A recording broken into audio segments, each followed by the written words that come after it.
Bismillahirrahmanirrahim. Qala al-mu'allif rahimahullah ta'ala wa nafa'ana bihi wa bi ulumihi fid dharain amin.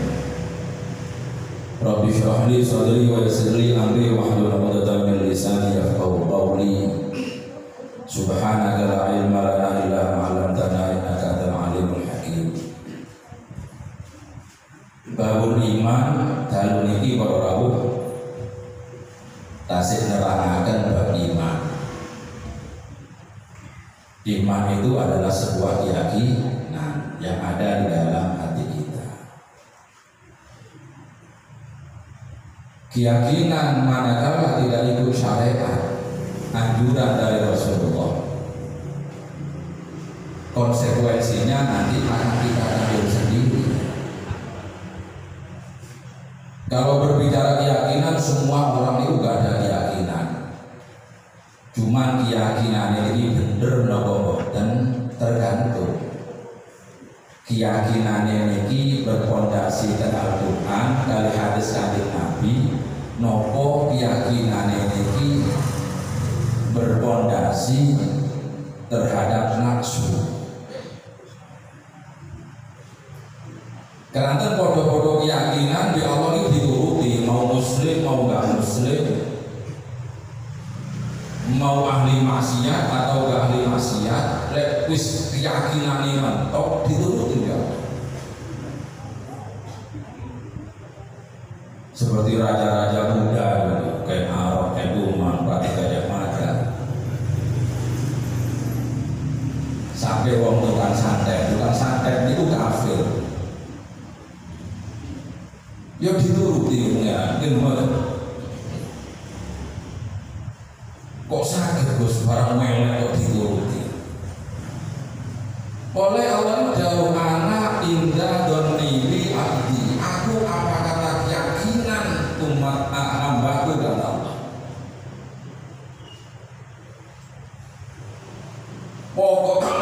Pokoknya lebih yakin hambaku ini musalah berarti turuti macam yakin. Cuma ingat keyakinan yang benar bahagia surga dan neraka, keyakinan yang tak benar ke neraka, keyakinan yang benar itu adalah ke surga. Nanti nawan lain. Jadi sampai ada orang ada iman itu waktu yo aku tuh yakin di holiling ke haknya dengan yakin nopo apa dengan sampai wong nyembah matahari wong sesuai keyakinan, nyembah iblis yo sesuai dengan keyakinan, tapi lihat perjalanannya dilihat lagi keyakinan ini kinderek kanjeng Nabi Muhammad sallallahu alaihi wasallam, barokah dunyane uga barokah mati wonten alam akhir. Orang wong niku sing keyakinane nang nyira kidul niki nomor top niki. Tadi doleh soping nang nyira kidul, doleh derajat nang nyira kidul, doleh duduk, doleh wangsit teko nyira kidul. Ya terserah orang. Tapi ingat keyakinan seperti itu suatu saat bisa jadi di dunia diperlihatkan adabnya oleh Allah, lebih-lebih nanti waktu di alam akhirat juga akan menerima adab yang pedih sokong bersani Allah oleh keyakinan ini gak cocok ambil aturan Allah, keyakinan ini gak cocok ambil Rasulullah sallallahu alaihi wasallam. Contoh sing paling gampang Perton ini wong sakti.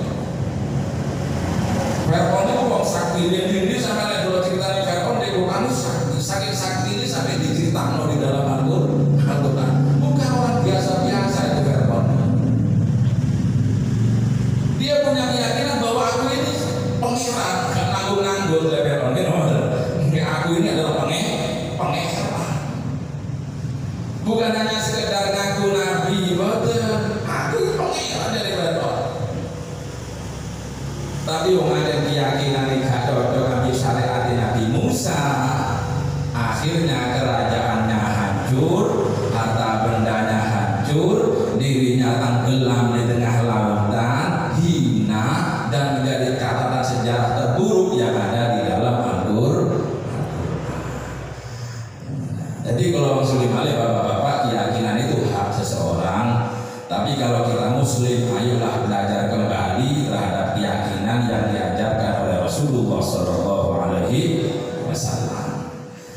Pundi rupane keyakinan yang diajarkan oleh Rasulullah Shallallahu Alaihi Wasallam niki dalilipun. Bismillahirrahmanirrahim. Wa asraja lan riwayataken lan ngetakaken sapa muslimun imam muslim. Lek sing riwayatno hadis imam muslim ojo takok sampean, ojo katur-katuran takok kaya wong-wong iki. Sahih apa enggak hadis iki? Gua ya omong kita gawe tok sahih apa enggak. Ngomong sahih kadang-kadang enggak tepat. Sahih apa enggak hadis ini. Kok pagel wis gak entos.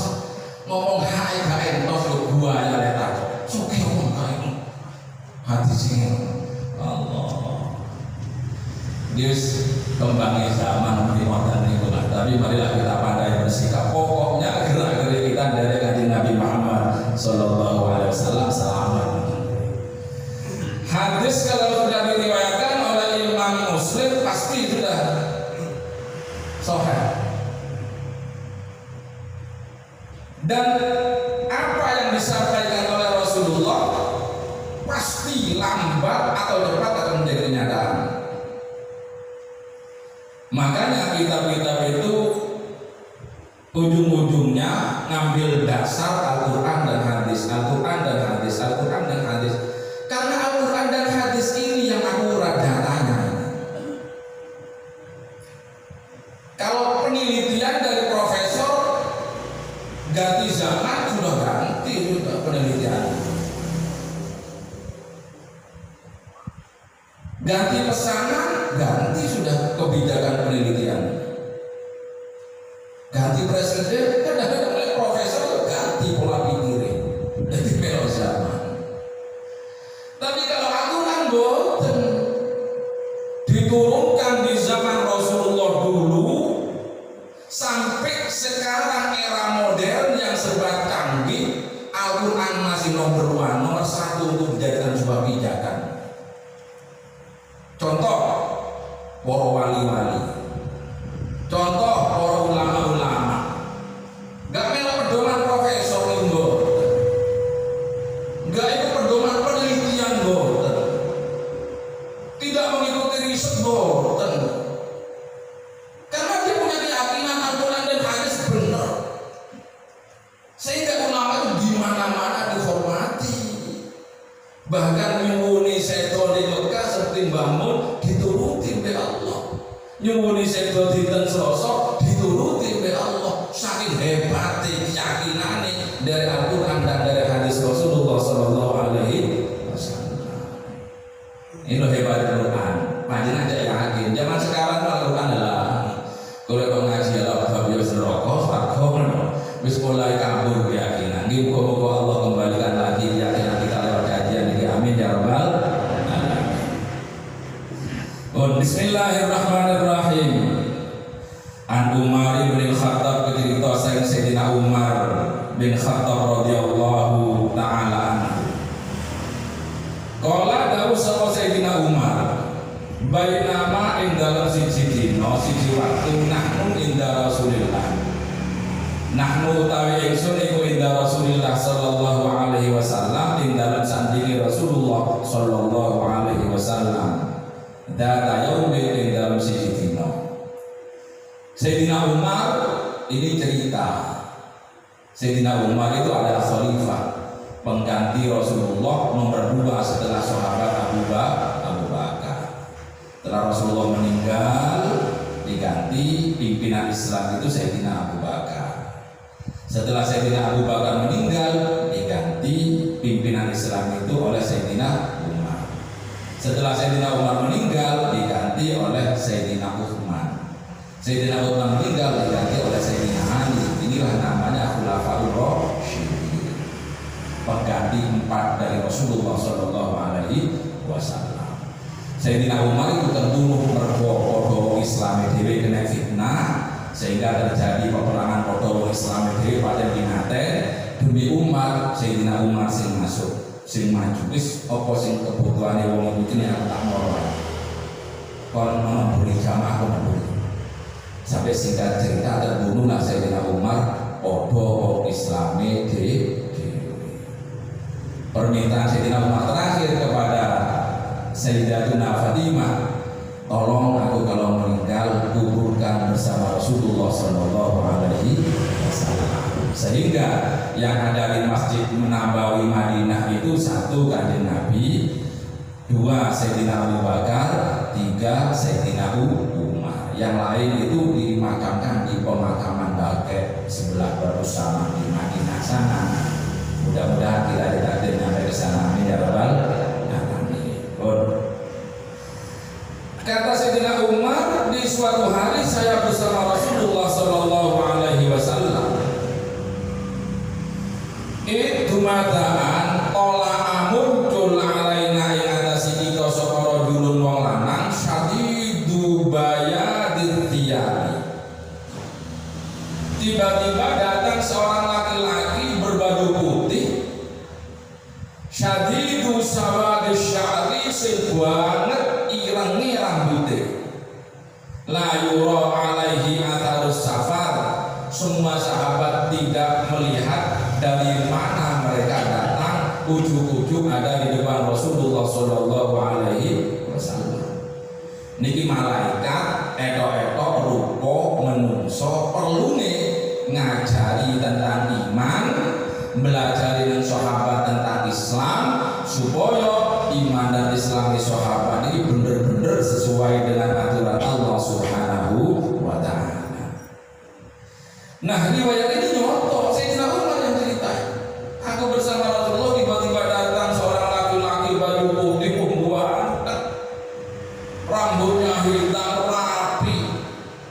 Semua sahabat yang berkumpul tidak paham, tiba-tiba wis getun kabeh lho. Sopo iki kok ngarep Nabi? Mbok kowe gak ngerti. Jadi sahabat padha takok. Sak kancane.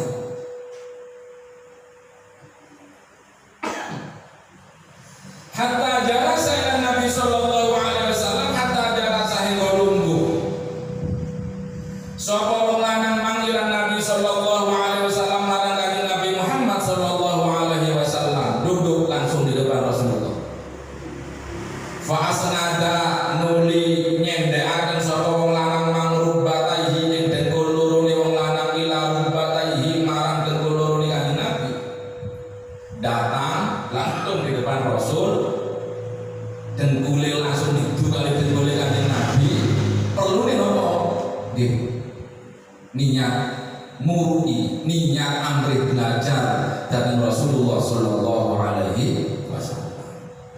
Jadi kedudukan malaikat itu di bawah kedudukan Rasulullah Sallallahu Alaihi Wasallam. Wa wada'a kafaihi ala fakhidaihi, wa wada'a lan dele sapa wong lanang mangkafaihi ing pepek lorone wong lanang mang ala fakhidaihi ing atase kuku lorone kanjeng Nabi. Dengkule demplek kanjeng Nabi asani disalap dateng dengkule Rasulullah Sallallahu Alaihi Wasallam. Mergane ngaji niku apa ngadeg teng kiai ini oleh biyen niku lek malaikat Jibril rawuh dateng kanjeng Nabi niku wonten etika ngaji niku. Makanya di tiap-tiap pesantren itu juga memang aturan wajib ngaji ngadeg dateng ya. Nun sewu bukan anjuran bagi kelompok, etikanya orang ngaji itu begitu. Makanya sama ngaji kemana-mana nanti lek kena langsung ngadeg dateng kiai, karena sir cahaya iman dan seorang kiai itu bisa jadi nyumambrah namaran wong sing ngaji. Sebab ono kok ngaji niku gegeri. Ngaji niku ngadeg ngetan tapi kudu wong modho-modho. Makanya wong alhamdulillah nih ngadeg kabeh amin ya rabbal alamin. Muga-muga niru malaikat Jibril oleh barokah ngaji amin ya rabbal. Kok enten ngaji mboten. Cuman ngirakaken jembate ngirakaken tok ya iki walaupun mboten ngadeg ya wis penting yo ngrungokno. Wis gak usah dikedorong yang senengane mboten dicarakan sih. Suatu saat insyaallah wis ngerti ilmu ini bakal berubah sendiri. Jadi sampai ngaji pundi-pundi ini harus wis lek kena harus nyedap sesuai dengan aturan. Tapi umumnya saya umumnya ngaji omongannya bab walima pasti si paling kosong itu paling ngapain ya ini kita bener kosong. Ini bukan masalah masih baru ngerti ilmu. Lalu ngerti ilmu nih bisa sampai untuk melo malaikat Jibril langsung orang ngerti insya Allah oleh berkat di sini. Bisa kan bukti nol kalau ada. Lalu sama no ojo atau kami berkat di sana. Mungkin dia terapi kok malah memburi monggo karena kan kelisut jangan orang memburi. Melo malaikat Jibril aku tahu ngaji. Jadi yang ini bukan orang ngaku, insya Allah tambah berkata ya kok di sini, jangan tenang. Lagi ngaji ucap kau di sini sampean. Ini cerita malaikat Jibril etok rupa manusia langsung ngadep datang Rasulullah Sallallahu Alaihi Wasallam. Lantas malaikat Jibril itu bertanya, wakola lan matur sapa lanang mang. Malaikat Jibril sing etok wong lanang mang rupa wong lanang wae. Ya Muhammad akhbirni anil Islam. Ya Muhammad wahai Nabi Muhammad akhbirni kula aturi nyritakaken panjenengan ing ingsun anil Islami saking agama Islam. Malaikat Jibril etok sahabat kok ngenteni wae. Nurmu'akan Muhammad akhbirni anil Islam, terangkan kepada kami wahai Rasulullah Nabi Muhammad tentang Islam. Sakit hati terus no oleh benih-benih itu akhirnya ngomong Islam tapi gak paham apa itu Islam ini betul bisa hati terus ngomong KTP Islam anak dari Muslim dan Muslimah. Terkala takon apa Islam itu mas? Ya pokok yang Muslim agama Islam adalah agama Islam. Terkala pengakuan kita tidak paham terhadap apa yang kita akui, ini sangat riskan dari bapak-bapak, ibu-ibu. Makanya pengakuan yang perlu tanggung jawab kita harus paham. Andai kata saya ditanya mana kembung mulon, harus jelas. Lewat ini terserah. Jalan gede iso lewat bontot iso lewat jidat orang iso sih penting nanti jalan ini hebat jawabannya. Pada kalau agama Muslim apa Islam bingung nggak bisa jawab. Nah ini pengakuannya tidak bertanggung jawab. Tatkala Muslim kita tidak bertanggung jawab, tidak paham, Islam tidak membuat rahmat kepada kita. Islam bisa-bisa tidak jadi pedoman untuk kita karena kita tidak paham. Padahal Islam itu datang untuk rahmatan lil alamin, jadi pedoman. Muslim yang baik hebat kok. Gak akan tersesat kita hidup ini kalau menjadi Muslim yang baik. Karena sudah punya pedoman. Iman ini adalah solusi. Tatkala imannya bagus, keyakinannya bagus, sepahit apapun hidup ini pasti 1000 solusi menunggu. Mereka tak contoh menelek ya itu wis mau musim nopo mau tenang, mau duit ya tambah tenang, gak duit belum tenang ya tenang. Jadi kayak tuh alif ya itu kalau gak melarang, padahal yo podo ae dolek ingkang kanggo anak. Tapi tenang, nek ditakon pripun ya pasti sing betul alhamdulillahirabbil alamin. Medani kiai itu kiai ngoten. Saya sama takut nang pengusaha. Ya bocah saya kira robot saya kira corona mati kabeh padahal mobil yo selimo di omah. Yo sing iso ngomong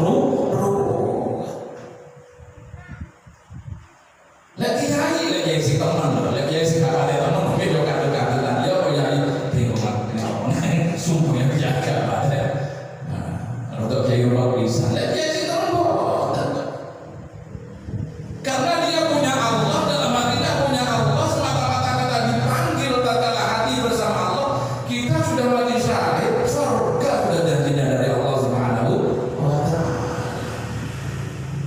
Mereka yang saya dalam diri saling ketemu lah, saling ketemu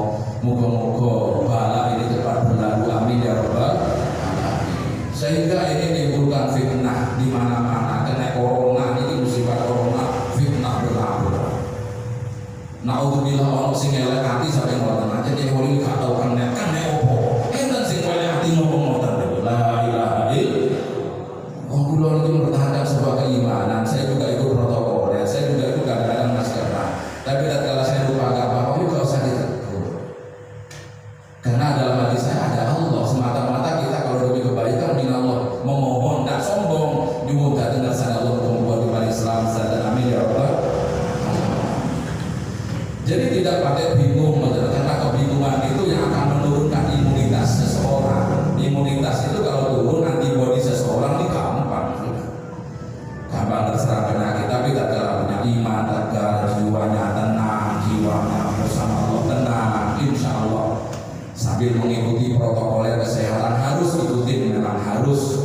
Naudzubillah dari larang harus itu diikuti. Tapi semampu kita, tak kalah kita, setelah kata-kata kita memang kondisi lupa atau nopo, ayo kita saling memaafkan. Sampai kilo harus untuk menjaga itu aturan Islam juga nanti juga belakang ada syariat itu harus dikerjakan, itu harus. Jadi kembali ke konteks ini, redaksi hadis ini, menurut wong lanang asline malaikat Jibril sing datang kepada Rasulullah ini bertanya kepada Rasulullah, akhbirni anil Islam. Rasulullah, tolong kabarkan kepada kami tentang Islam. Karena sahabat dulu tatkala awal dia masuk Islam seperti kita juga bapak-bapak. Mau ada sahabat itu tatkala sholat itu wis telinga-telinga delok genteng delok dan sahabat sing ngoten. Berarti kok ngatur sahabat kita saudara. Berganti tahapan demi tahapan wis ayo dikarungi. Ojo aku paling wapi nyala-nyala ngomong. Kalau kebetulan kita ya wis api ya alhamdulillah. Dulu tangki si durung api ayo didungaken. Wong sing gawe hidayah, sing buka hidayah niku mboten enten malih kejaba Gusti Allah. Rasulullah itu tentunya ada sahabat sholat sambil mabuk habis minum khamr itu ada. Itu cerita dari surat Al-Baqarah. Dari sholat mabuk itu ada. Tapi Rasulullah datang itu memberi sentuhan yang sangat sopan santun, memberikan sentuhan Islam yang sangat beretika, pelan sampai memberikan keyakinan yang kuat kepada Muslim. Sehingga tatkala Al-Quran itu diturunkan untuk memantapkan Islam sahabat, disitulah ancaman-ancaman itu mulai datang. Kawan Muslim ya Muslim, ojo menurut apa sih?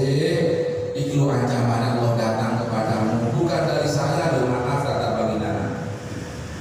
Karena kalau Muslim seperti kamu itu tidak akan pernah punya peningkatan manakala Islamnya gak diilmoni ilmu sallallahu alaihi Allah Subhanahu wa taala.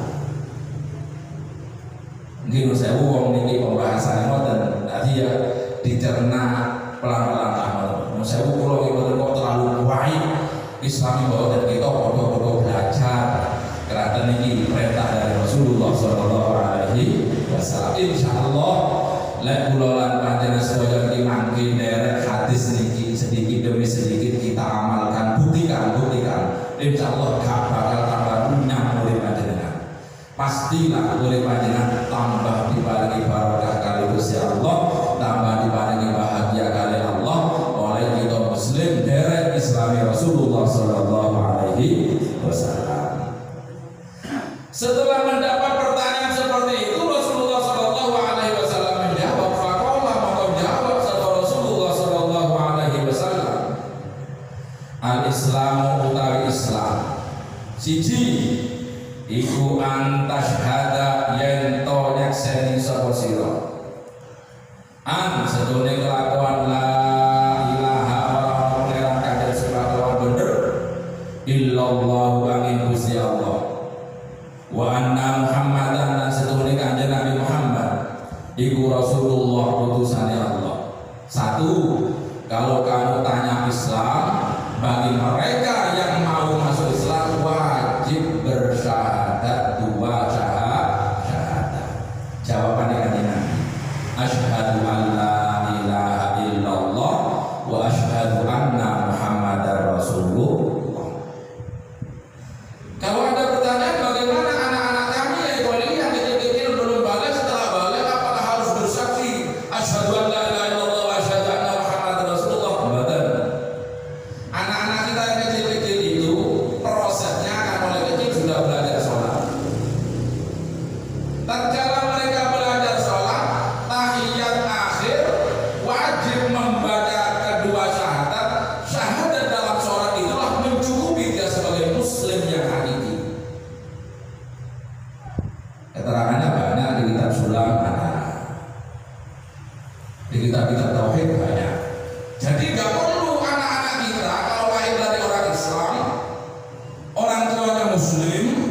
terus anaknya sudah balik, sudah ikut sholat, syahadat dalam sholat itu sudah cukup, tidak perlu dia datang ke tokoh, Kiai saksikan saya syahadat karena saya sudah balik ya, betul syahadat. Cukup di dalam sholatnya itu secara otomatis dia menjadi muslim hakiki karena di dalam sholat itu telah membaca kedua kalimat syahadat. Asyhadu an la ilaha illallah wa asyhadu anna Muhammadar Rasulullah. Itu yang pertama. Yang kedua, kalau berapa nih? La sekedar ta'afud bisyahadatain kabar. Sehingga makanya terus akan Nabi wa tuqima shalah. Wa tuqima lan ento melaksanakan sebab panjenengan as-shalah dari shalat. Muslim kalau ingin menjadi muslim sejati, ingin menjadi muslim yang baik, wajib mendirikan dan mengerjakan sholat 5 waktu. Tekan ini kita introspeksi diri, kita kembalikan kepada kita. Kita sudah 5 waktu apa belum? Dari Khalilina, mudah-mudahan dibuka oleh Allah nanti mampu. Oh iya, saya sebagai muslim wajib sholat 5 waktu. Zuhur, asar, maghrib, isya, subuh. Kulo lek lintune subuh sakit sedatan ya ini cuma subuh. Itu kulo tangi jam 7. Ya wis alhamdulillah isih. Wong sing bapak bercanda walaupun subuh tangine ya jam 7 utawa jam 6. Subuh sekarang jam 4 2 menit atau jam 4 nih. Kalau 2 bulan kemarin sampai jam 4 20 jam 4 kali. Sekarang itu jam 4 2 menit jam 4 sudah subuh. Berat kalau subuh aja karena saya pekerja ya kalau malih orang kita saling itu muga-muga karena Allah diparingi amin ya rabbal alamin. Tapi tolong dikodok itu walaupun jam 6 sampai tetap sholat subuh. Walaupun bangun jam 7 sampai tetap harus sholat subuh. Tatkala sholat subuh tidak dikodok, sampai mendahulukan sholat duha, dosa sampai. Jangan pentingkan sholat sunnah sebelum sholat subuhnya dikodok dulu, dikerjakan dulu. Jadi niatin sholat subuh, niatin sholat fardu subuh kodokan lillahi ta'ala. Harus itu, wajib bagi kita.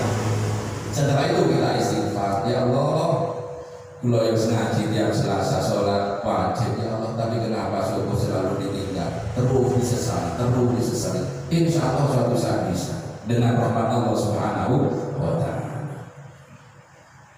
Cuma bedanya bapak-bapak, ibu-ibu kita itu kalau meninggalkan sholat akhir-akhir ini sudah tidak pernah merasa dosa. Ini harus makin bundeli dalam hidup. Sebab kalau nanti ada keterangan di belakang bab sholat nanti ada. Imam Ibnu Hajar Al-Haytami ini udah orang yang rajin sholat, lebih-lebih berjamaah dengan istiqomah, dengan penuh kesabaran. Allah kasih 5 kebahagiaan, Allah kasih 5 kemuliaan baginya. Jadi man hafadha al salawatil khamsi akramallahu bi khamsi karomatin. Itu kata Imam Ibnu Hajar Al-Haytami nanti di belakang bab sholat. 1, yurfa'u anhu dhaiful ayyi. Terus Syekh Ibnu Hajar, orang yang istiqomah dalam ibadah sholat dan berjamaah, urusan rumah tangga insya Allah diparingi akan ayat dari Gusti Allah. Jadi bukan diparingi ruwet, ini bukan ruwet, bukan panas, bukan ruwet, bukan bingung. Tapi sebaliknya, kalau kita tinggalkan tapi kita tidak pernah merasa berdosa, ini saya kadang-kadang selalu dihiasi dengan kebingungan, disebutkan ketidaktercapaian sebuah cita-cita. Naudzubillah min dzalik. Maka dari itu monggo sekuat tenaga, sami-sami dulu ngapunten. Walaupun ini lebih sangat menyentuh, marilah kita belajar sedikit demi sedikit untuk memperbaiki Islam kita sesuai dengan ajaran Rasulullah SAW. Kalau panjenengan masih merasa berat sholat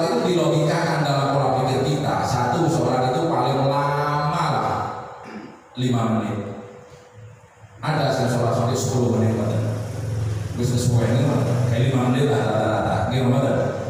5 menit kalau 5 kali berarti 25 menit. Sedangkan sehari semalam ini 24 jam.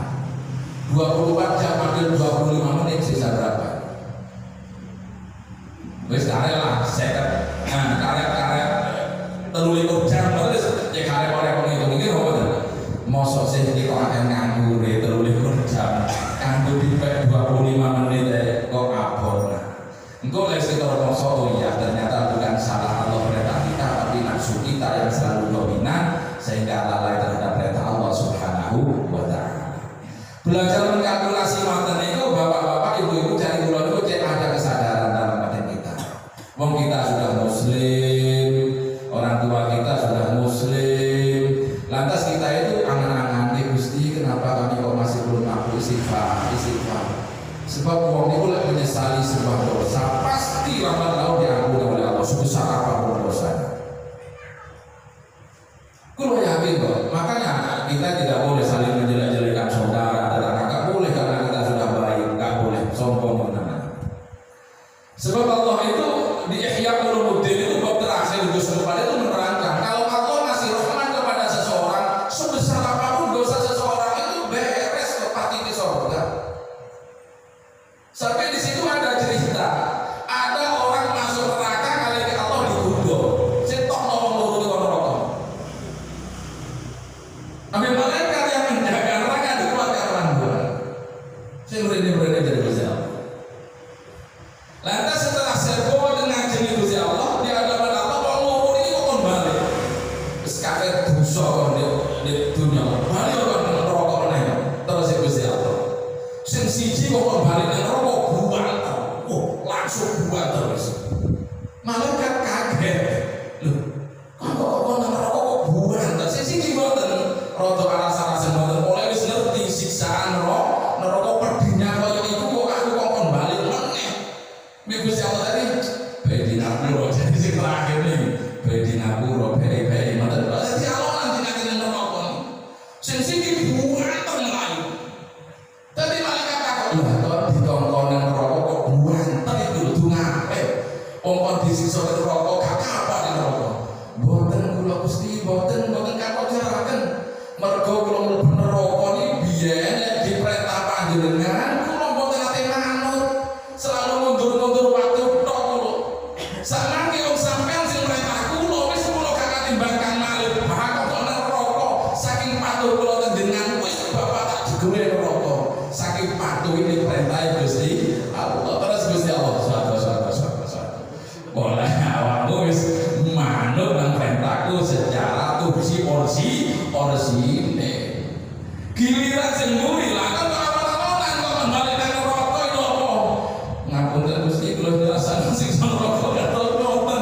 Dadi kula ngomong malih mlebet rasa-rasa aku ya wis kabeh sak wis tak sepuro kabeh ambil rahmatku. Niku terus Gusti Allah. Maka di dalam Al-Qur'an ya ayyuhalladzina asrafu ala anfusihim la taqnatu min rahmatillah. Wahai orang yang telah melampaui batas maksiat dosa di dunia, ojo putus asa. Jenengan jenengan turun dalam bahane dan insyaallah wis bakal cikal dadi wong apik amin ya rabbal alamin. Allah nakdir wonten mriki masjid itu berarti ditakdir tonggo kabeh insyaallah kali swarga kabeh amin ya rabbal alamin. Ojo ono ngaji nek masjid berarti barokah nang busur. Yakin tuh. Yakinlah dia berkembangan ke depan. Lek padha panjang umur. Sahabat buktekno anak putu kita. Lek gelem ngamalno Islam nanti belajar dengan baik insyaallah. Desa kita yang kita tidak akan pernah mundur merosot insyaallah tambah barokah tambah maju amin ya rabbal alamin. Wong niku sing dawuh Kanjeng Nabi, sing dawuh Gusti Allah. Kelanten Allah gak pernah bohong, Rasulullah niku gak pernah berdusta.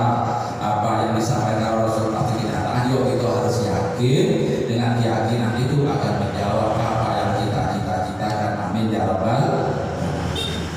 Jadi kula Bang Sulim alih siji maca syahadat, dua harus mendirikan sholat kalau kita ingin menjadi muslim yang baik di sisi Allah Subhanahu wa Ta'ala.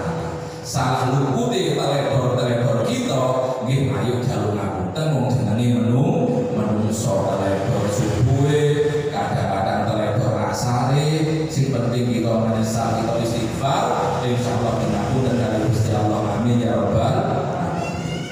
Sing nomor 3, kalau ingin menjadi muslim yang baik, Pak, dia zakat. Harus membayar zakat. Zakat yang harus kita keluarkan itu banyak warnanya. Ada zakat masyiyah, imon-imon, ada zakat disuruh, ada zakat tidak, macam-macam. Dari sekian banyak zakat, si umum biasa kali pembisnis pedagang dengan zakat fitrah, ini mawon bisa. Jadi kalau pedagang, kalau kita niat dagang, hitung wajib ini hitungan. Kalau kita dagang bulan Januari, per Januari nanti harus dihitung. Kalau modal dan labanya sudah mencukupi 1 nisab, wajib kita keluarkan zakatnya. Detil nanti di bab zakat, ini sekedar global saja. Lepas jenah ini luwih ngertos, ya khusus lah, khusus. Jadi kalau pembisnis, bagaimana zakat pulau itu yang terbaik. Tapi global saja kalau terangkan. Jadi pembisnis itu wajib kalau kita niat bisnis. Januari per Januari itu namanya haul, 1 tahun itu dihitung. Kalau modal plus labanya itu sudah mendapat 1 nisab, wajib kita keluarkan zakatnya. Supaya bisnis kita barokah.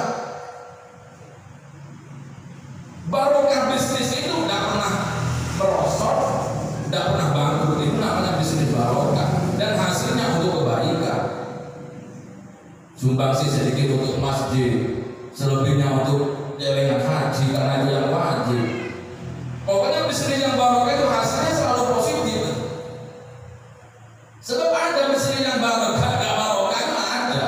Hasil langsung wis jodoh-jodoh untuk pusat kereta ya barangnya jodoh-jodoh enten motor. Tapi itu dia beri ya daerah Pasuruan bukan. Mereka boleh enten. Muas pas pokoknya lama-lama kabeh pokoknya berbagi motor. Enten. Jadi yang gak barokah itu perlu ditanggung maksiat, sewu. Bukan kata saya lagi bahwa ini cari ilmu. Nah, naudzubillah hasil bisnis kita kalau dibuat kemaksiatan kepada Allah sama kita yang Allah, insya Allah gak tutup anak. Apa mana yang butuh karena ditarik barokah oleh Allah Subhanahu wa Ta'ala. Emang. Tapi kalau bisnis yang baik, hasilnya zakatnya ada, hasilnya untuk positif ibadah lillahi kalimatillah sama kita ini sampai turun insya Allah ini iso nikmati dunia di bapak atau dunia di bapak. Les ngerti ilmu nih tergantung kita, sudah hak kita. Mau digunakan bagaimana hasil kita terserah kita. Karena punya kita, karena hasil kita ini terserah. Tapi yang namanya muslim, seorang kiai, ulang kita tetap menghimbau ayo digunakan sin api, jadi barokah dengan anak putu. Amin ya rabbal alamin. Kalau bukan pembisnis, zakat fitrah minimal. Zakat fitrah itu dikeluarkan 1 tahun sekali, yaitu mulai awal Ramadan sampai imam khotib hari raya naik ke mimbar. Itu waktunya kita bayar zakat fitrah. Zakat fitrah itu mulai tanggal 1 kita kasih, boleh, tidak masalah. Walaupun afdolnya itu di malam hari raya itu afdol. Tapi ada yang kata kita kasih zakat fitrah mulai tanggal 1 bulan Ramadan, tidak ada yang menyalahkan dan semua membolehkan. Zakat fitrah itu bukan kata. Zakat fitrah itu maksimal 3 kilo. Umumnya kalau menurut ukuran kita 2 kilo 7 on. Setahun kita bayar zakat fitrah kita, mensucikan diri kita dengan 2 kilo 7 on. Modal lek ngaji yo gak dilakoni. Tapi lek ahli ngaji insyaallah karena zakat fitrah itu akan memberkahkan pada kita, menyehatkan pada kita. Andai kata kita dipanggil oleh Allah, kelak zakat fitrah itu akan menjadi pendamping kita karena itu adalah fondasi Islam yang nomor 3. Zakat fitrah itu dicatat di Lauhil Mahfuz, di buku catatan amalan kita. Jadi yang zakat fitrah itu pahalanya begini. Yang gak zakat juga dicatat, tapi dicatat tahun ini gak zakat. Suatu saat sisaannya sangat pedih juga di hadapan Allah Subhanahu wa Ta'ala. Sing nomor 3 tentang Islam, wa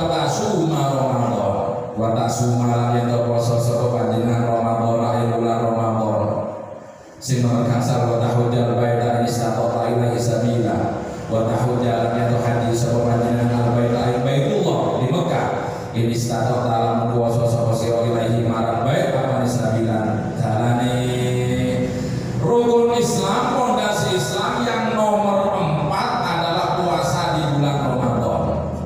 Selama 1 tahun 12 bulan ini ada putaran bulan namanya bulan Ramadan.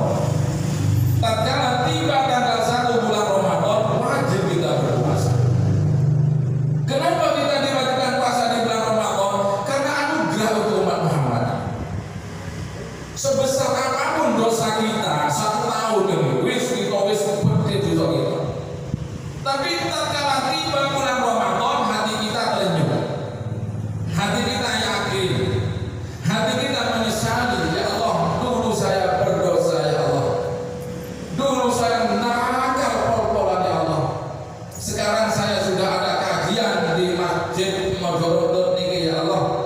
Karena mendengar puasa bisa menghapus satu dosa 1 tahun, dosa 1 tahun dihapus dengan puasa Ramadan. Berilah kekuatan ya Allah, kami ingin berpuasa di bulan Ramadan. Mulai ikrar, niat si apik, sudah dosa-dosanya mulai diampuni oleh Allah Subhanahu. Mampu puasa 10 hari awal bulan Ramadan, subhanallah. Dosa-dosanya yang kecil yang besar semua diampuni oleh Allah. Makanya bapak-bapak, kalau kita itu sudah ahli puasa di bulan Ramadan, yang seharusnya kita sumpah wae 1 tahun ya Allah dikurangi. Oleh sing ngarai sumpah urip niku oleh kakek dosa. Niki sahih hadis dari Rasulullah sallallahu alaihi wasallam. Dadi wong iku wis pakai sumpah nun sewu bukan panjenengan sapa wae rasa kiai satu stati. Lek kakek bingung, kakek sumpah, nanti introspeksi diri, introspeksi diri. Dosa apa yang saya perbuat sehingga saya mendapat ujian berat seperti ini? Dosa apa yang membuat saya tersiksa seperti ini? Anak-anak yang baru nanti insya Allah ketemu. Entah kita yang berani kepada orang tua, entah kita yang tidak pernah perhatian kepada orang tua, entah kita yang tidak pernah perhatian kepada perintah Allah, entah kita mengabaikan sunnah-sunnah Rasulullah, pasti nanti ketemu. Entah kita kurang tanggung jawab terhadap istri, anak, karena istri dan anak itu adalah tanggung jawab kita sebagai suami.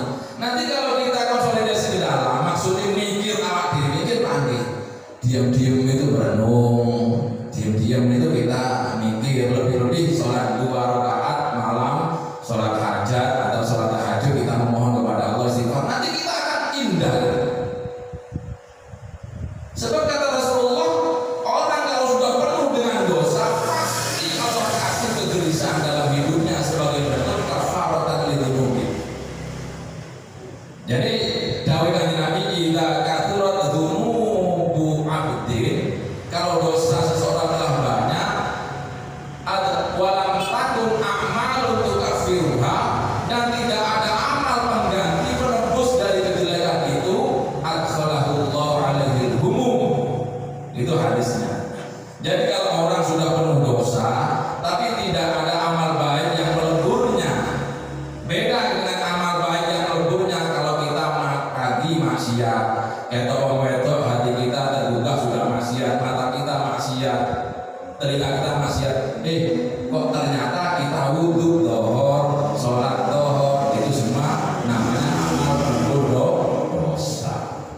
Kalau tidak ada amal pengganti, kata baginda Nabi, Allah akan kasih kegelisahan sebagai bentuk kafarat bagi mereka yang penuh dosa. Masyaallah muslimin, bapak-bapak, ibu-ibu yang terhormati, belum saya sekali lagi karena redaksi kitabnya berbicara seperti ini, mudah-mudahan apa yang saya sampaikan sesarangan kali hidayah Allah, sesarangan kali rahmat Allah, sehingga amanah kita nerami, amin ya rabbal alamin. Muka-muka diparingi yang lampais dan amin ya rabbal alamin. Dosa kita diampuni oleh Allah Subhanahu wa taala, amin ya rabbal alamin. Keluarga kita sakinah mawaddah warahmah, anak cucu kita mudah-mudahan menjadi anak cucu yang soleh dan solihah. Ala hadirin al-Fatihah. Bismillahirrahmanirrahim.